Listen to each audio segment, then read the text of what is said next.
Hey guys, good morning and welcome back to my video. I hope সবাই তোমরা খুব ভালো আছো, সুস্থ আছো। আমিও ভালো আছি। আর ঘড়িতে বাজে এখন 10টা 15। রান্নাবান্না সেরে একদম স্নানটা সেরে নিলাম আজকে তাড়াতাড়ি করে। আর এখন ব্রেকফাস্ট করাবো ছেলেকে। তো এখন আর বেশি কথা বলছি না, চলো দিনটাকে স্টার্ট করি। আমি ইন্ট্রো ভিডিওটা কিন্তু পরে শ্যুট করি, মানে রান্নাবান্নাটা সকালবেলা ঘুম থেকে উঠে শুরু করে দিই, আর ইন্ট্রো ভিডিওটা পরে শ্যুট করি। তাই জন্য তোমাদেরকে বলি যে মানে রান্নাবান্না হয়ে গেছে, তো এই ব্যাপারটার মধ্যে তোমরা কেউ কনফিউজ হয়েও না। তো সকালে উঠে আগে আমি বাসি কাজকর্ম সেরে আগে রান্নাটার কাজে চলে আসি, মানে রান্না করতে চলে আসি। এটাই আমার আগে সকালের মেন কাজ। আগে যদিও রুটিনটা অন্যরকম ছিল, কিন্তু এখন ছেলে হওয়ার পর মানে এভাবে রুটিনটা করে নিয়েছি, তাতে কিন্তু আমার বেশ সুবিধা হয়। সময় বাঁচাতে দেখো একদিকে ভাত বসিয়ে দিয়েছিলাম আর অন্যদিকে মাছগুলো ভেজে নিচ্ছিলাম। কাটা পোনা মাছ, এটা বেশ মোটা মোটা পিসগুলো ছিল, তাই নুন হলুদটা একটু বেশিক্ষণ মাখিয়ে রেখেছি। আর এখন তেলের মধ্যে জিরে তেজপাতা ফোড়ন দিয়ে রসুন থেতো করে দিলাম। এভাবে দেখেছো আমাকে আগেও মাছ রান্না করতে। মাঝখানে কদিন আমি আদা রসুন মানে রসুন ছাড়াই করছিলাম, রসুন পেঁয়াজ ছাড়া। আজকে আবার একটু মনে হলো যে রসুন পেঁয়াজ দিয়ে করি। তো যখন একটু স্বাদ বদল করার জন্য অন্যরকমভাবেও করা উচিত, প্রতিদিন একই রকম করলে খেতেও বোর লাগে জিনিসগুলো। তো রসুনটা একটু লাল করে ভেজে নিয়ে আমি ওর মধ্যে পেঁয়াজ আলুগুলো এরকম স্লাইস করে কেটে রেখেছিলাম লম্বা লম্বা করে। মাছের ঝোলে এরকমভাবেই আলু দিয়ে থাকি আমি। অনেক সময় ডুমো ডুমো করেও দেওয়া যায়, কিন্তু মাছের ঝোলে এই রকম আলুই ন্যাচারালি দেওয়া হয়। তো আলু পেঁয়াজটাকে ভালো করে ভেজে নিতে হবে। একটু সময় নিয়ে আস্তে আস্তে আঁচ দিয়ে ভাজলে ভালো হয়, মানে গ্যাসের ফ্লেমটা একদম লো করে। জোরে করে ভাজলে আর কি আলুটা সেদ্ধ হবে না, পেঁয়াজটা ভাজা হয়ে যাবে কিন্তু আলুটা সেদ্ধ হবে না। আস্তে করে দিয়ে ভেজে একটু টমেটোর টুকরো দিয়ে দিলাম। আমি বেশিরভাগ রান্নাতে টমেটোটা ইউজ করে থাকি, টমেটো দিলে বেশ স্বাদটা ভালো লাগে। আর এর মধ্যে আদা লঙ্কা বাটা দিয়ে দিলাম। আদা লঙ্কা বাটাটা একটু পরে দিলাম, এটা দিয়ে বেশিক্ষণ কষার দরকার নেই। এরপর আমি গুঁড়ো মশলা, নুন হলুদ লঙ্কার গুঁড়ো, জিরের গুঁড়ো, ধনের গুঁড়ো সব দিয়ে ভালো করে মশলাটা কষিয়ে নেব।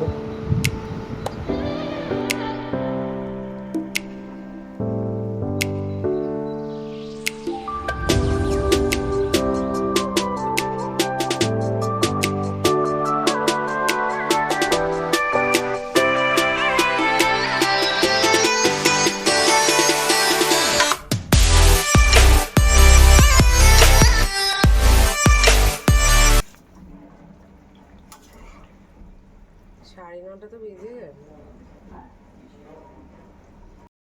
ব্রেকফাস্টে আছে কুমড়ো ঝিঙের তরকারি আর শসা রুটি। তোরসা ওদিকে চলে গেল দৌড়ে, আর ইনি খালি গায়ে বসে আছেন। তো রান্নাবান্না সেরে রেখেছিলাম, কিন্তু বাবির ইচ্ছে হয়েছে যে মাছের মাথার মুড়ি ঘন্ট খাবে। আমাকে কালকে রাতেই বলেছিল, কিন্তু আমি ভেবেছিলাম আর একটু সকালে আনবে, একেবারেই রান্নাটা সেরে নেব, কিন্তু বাবির আনতে দেরি হয়েছে। তো পরে আবার আমি মাছের মুড়ি ঘন্ট রান্না করতে চলে এসেছি। প্রথমে মাছের মাথাগুলোকে ভেজে নেব ঢাকা দিয়ে। খুব ভয় লাগে বাবা, মাছের মাথা ফাটবে ভীষণ। তো ঢাকা দিয়ে ভেজে নিলাম। তারপর তেলের মধ্যে জিরে তেজপাতা ফোড়ন দিলাম, একটু গোটা গরম মশলা দেবো, একটা শুকনো লঙ্কা দেবো। এই দিয়ে একটু ফোড়নটাকে ভালো করে রেডি করে নিয়ে তার মধ্যে পেঁয়াজ কুচো দিয়ে ভালো করে পেঁয়াজটা ভেজে নিতে হবে। তো এইভাবেই তো পেঁয়াজ রসুন দিয়ে আমার বাড়িতে খেতে পছন্দ করে, তো আমাকে এইভাবেই করতে হয়। আর আমার মা পেঁয়াজ রসুন ছাড়াই করতো, সেটাও এক রকমের টেস্ট হতো, এটাও আবার একটা অন্য রকমের টেস্ট। এই বাড়িতে গোবিন্দভোগ চাল দিয়ে মুড়ি ঘন্টটা করে, আর আমার বাপের বাড়িতে এমনি আমরা যেই চালের ভাত খেতাম সেই চালটাই মা ভেজে মুড়ি ঘন্ট করতো, মানে দুটোর প্রসেস অনেকটাই আলাদা। আর প্রথমে পেঁয়াজগুলো ভালো করে ভেজে নিলাম। ভেজে নিয়ে তার মধ্যে আলুগুলো আমি ডুমো ডুমো করে কেটেছি, একটু ছোট সাইজ করে, খুব বড় বড় সাইজ করিনি। তাহলে এরকম সাইজটা দিলেই কিন্তু মুড়ি ঘন্টতে খেতে খুব ভালো লাগে। তো এই সাইজটা দিলাম, মানে এরকম সাইজের আলু কেটে দিয়ে দিয়েছি। পেঁয়াজ আলুটা একসাথে ভাজা হয়ে যাবে। আর অন্যদিকে গোবিন্দভোগ চালটা একটু ধুয়ে রেখে দেবো আমি, পরে গোবিন্দভোগ চালটা দেবো। গোবিন্দভোগ চালটা আমি আর ভাজি না, কষানোর সময় চালটা দিয়ে দিই, তাহলে সেন্টটা ভালো বেরোয়। আর মাথাগুলোতে আমি একটু নোড়া দিয়ে ভেঙে নিয়েছি, বড় বড় মাথাগুলো। নাহলে গোটা গোটা মাথা হলে আমার ঠিক মুড়িঘণ্টতে ভালো লাগে না।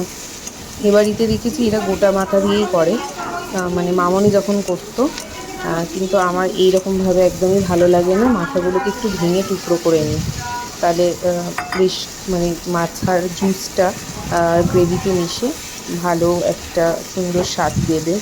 আর এত বড় বড় মাথার মধ্যে মনে হয় যেন মশলা টশলাগুলোও ভালোভাবে ঢুকে না। তো আমি এভাবে মাথাটা একটু ভেঙে নিই। আর এর মধ্যে আদা রসুন বাটা দিয়ে দিলাম, দিয়ে একটু কষে নেব। কষে মানে কাঁচা গন্ধটা চলে গেলে তারপর ওর মধ্যে জিরে ধনে গুঁড়ো, লঙ্কা গুঁড়ো এগুলো দিয়ে দেবো, আর হলুদ গুঁড়ো। আর দেখো এই কষাটার মধ্যে আমি গোবিন্দভোগ চালটা ধুয়ে রেখেছিলাম, সেই চালটা এবার দিয়ে দিলাম। তাতে চালটা একটু সেদ্ধ হয়ে যাবে আর সুন্দর একটা ফ্লেভার আসবে। ভালো করে এই চালটা দিয়ে কিছুক্ষণ নাড়াচাড়া করে নিয়ে তার মধ্যে আমি এবার মশলাগুলো দিয়ে দিচ্ছি। আর পাশে ছেলের জন্য একটা লেবু বের করে রেখেছি, ও ঘুম থেকে উঠলে এটা খাওয়াবো। না ঘুমায়নি তো, ভুল বলছি, ও ঘুমায়নি, কালকে জেগেই ছিল।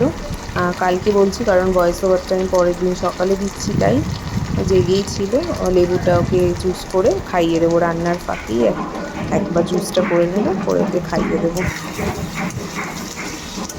তো পরিমাণ মতো লঙ্কা গুঁড়ো, লঙ্কা গুঁড়োটা যতটা অল্প পারা যায় ইউজ করি। এর মধ্যে একটু কাশ্মীরি লঙ্কা দেওয়া যায়, দিলে বেশ ভালো লাগে, কিন্তু আমি আর দিইনি, এমনি ঝাল লঙ্কার গুঁড়োটাই দিয়েছি। তোমরা চাইলে একটু কাশ্মীরি লঙ্কার গুঁড়ো দিতে পারো। মশলাটা অনেকটা কষে এসেছে, এর মধ্যে আমি মাছের মাথাগুলো মানে ভেজে রাখা মাথাগুলো এবার দিয়ে দিলাম, দিয়ে এটাকে ভালো করে কষাবো। সামান্য একটু জল দিয়ে দেবো, ব্যাস। এই দিয়ে ভালো মতন কষিয়ে নিলেই কিন্তু মাছের মাথা রেডি হয়ে যাবে। আর লাস্টে তোমরা একটু ঘি, গরম মশলা দিতে পারো। আমি একটুখানি ঘি ছড়িয়েছিলাম, গরম মশলা কিন্তু দিইনি, কারণ গরম মশলা আমি প্রথমে ফোড়নে দিয়েছিলাম। লাস্টে চাইলে তাও একটু দেওয়া যায়, আমি আর দিইনি, প্রয়োজন পড়েনি, ভালো ফ্লেভারটা ছিল এমনিতেই। তো একটু জল দিয়ে, সামান্য জল দিয়ে এটাকে চাপা দিয়ে দেবো। মুড়ি ঘন্ট হয়ে গেছে রেডি, এরকম মানে মাখো মাখো ব্যাপারটাই হয়। ঘন্টর তো আমি এরকমই জানি। আর মামনি যখন রান্না করতো তখন দেখেছিলাম যে একটু ঝোল ঝোল মতো রেখেছি, কিন্তু ঘন্টটা আমি জানি এরকমই হয়। তো আমি এরকম ঝোল একদম রাখিনি, একটু মাখা মাখা রেখেছি। আর মাছের মাথা দিয়ে মুড়ি ঘন্ট খেতে বাবি খুব ভালোবাসে। আর দেখো কীরকম বৃষ্টি নেমেছে, বেশ ভালো 1 থেকে 1.5 ঘন্টা বৃষ্টি হলো টানা। ওয়েদারটা একটু ঠান্ডা হয়ে গেছিলো, কিন্তু বিকেল থেকে আবার যেকে সেই যেমন গরম ছিল সেরকমই গরম। একটু আর কি হেরফের হয়েছে, হাওয়াটা সেরকম ছিল না বলে ঠান্ডা জিনিস ভাবটা বেশিক্ষণ ধরে থাকেনি আর কি। আর এই বিকেলে আমার আর ছেলে স্ন্যাক্স, ছেলের জন্য করেছি ডিম সেদ্ধ হাফ বয়েল, আর আমার চা আর একটু মুড়ি মাখা করে নিয়েছি। তো ওকে খাইয়ে দিয়ে আমি বেরিয়ে যাব। আর এই দেখো আমাদের ছাদের অবস্থা, মানে দোলনার মধ্যে ব্যাগগুলো বসে দোল খাচ্ছে, মানুষ দোলনায় বসে না, ব্যাগগুলো বসে দোল খাচ্ছে।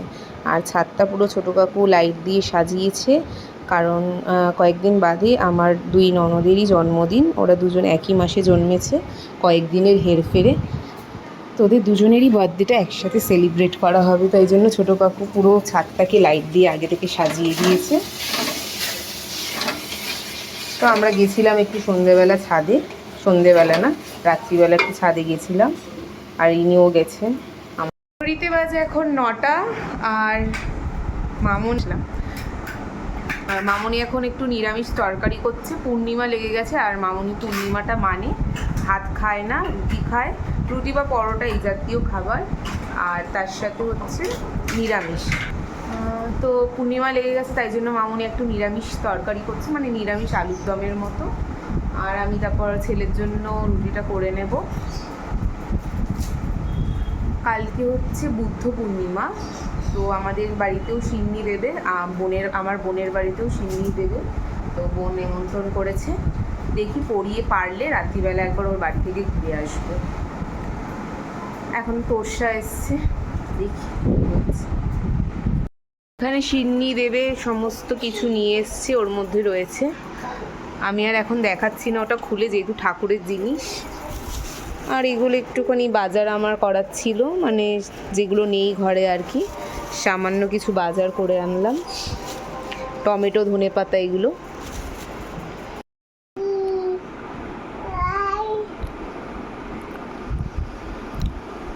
করো, গান করো।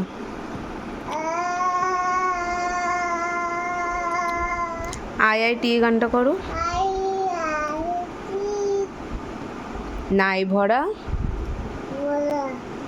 দিয়ে নাও নিয়ে গেল বোয়াল, বোয়াল বোয়াল মাছে, তাই তাই না দেখে ভোদর কি করে, নাচে ওরে। হ্যাঁ, খোকার নাচন। হ্যাঁ, শুয়ে পড়ো। এখন বাজে 11টা। ছেলে আমার কোলেই ঘুমাচ্ছে, আর আমার ডিনার হয়ে গেছে। লেট করে করলাম আজকে ডিনারটা। আর ওর বাবা এখনও আসেনি ঘরে, এলে একটু কথা কাটাকাটি হবে এই নিয়ে যে এত দেরি করলে কেন। প্রতিদিনের ব্যাপার এটা। আর ওদের জন্য আজকে ডিনারে ভাতই আছে, ভাত, মাছের ঝোল এগুলো রয়েছে। তো সবার জন্য ভাত করা হয়েছে, শুধু মামুনি খাবে না, মামুনি রুটি খাবে। বললাম যেহেতু পূর্ণিমা লেগে গেছে। তো ছেলেকে এখন শুইয়ে দিই বিছানায়, মশারি টশারি টানাতে হবে, অনেক কাজ আছে। তো ভিডিওটাকে আর বড় করছি না, এখানেই এন্ড করছি। তোমরা প্লিজ আমার ব্লগটাকে দেখো এবং আমার চ্যানেলটাকে একটু সাপোর্ট করো। আর ভালো লাগলে অবশ্যই লাইক, কমেন্ট অ্যান্ড শেয়ার করে দিও। Thank you.